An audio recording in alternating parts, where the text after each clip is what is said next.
There's one piece of advice that I got before I had Matilda that I think is the key to me enjoying parenthood so much, and that is to treat her like she's my third child. I am a first-time parent. She's my only living baby, but this has worked really well for us and our family. Just kind of asking yourself, like, if this baby was our third baby and say our first child had a soccer game that was going late at night and we couldn't find a babysitter, you would just take the baby, you know? The other part of that advice is to just prioritize one really good nap a day, and then the rest of the naps can kind of be on the go. They can be shorter or longer and not being so wrapped up in an actual schedule.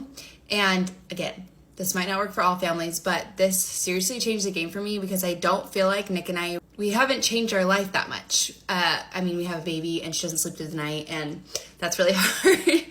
But our activities and our day-to-day has not changed that much. We just have a baby in tow now, which has been really fun. And I feel like I haven't gotten so wrapped up in my identity as a mom.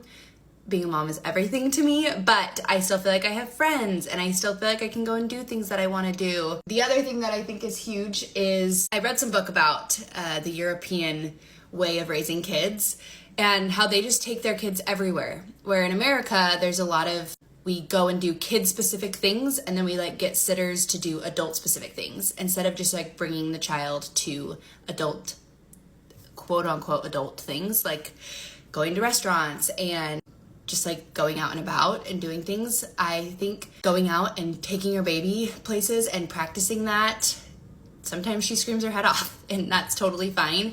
I would rather her be screaming her head off while I'm doing something fun for a couple minutes than be stuck at my house, and she's probably gonna scream in my house anyways. So those two things have been huge in my postpartum journey. I just feel like I haven't had an identity crisis because I've been able to still do things that feel like me, just with a baby. And my life is not ruled by her sleep schedule because we just prioritize the one nap as if she was a third child. Hopefully that's helpful if you're a new mom and you're worried about your life changing so drastically. It's the best change, but it doesn't have to be that drastic.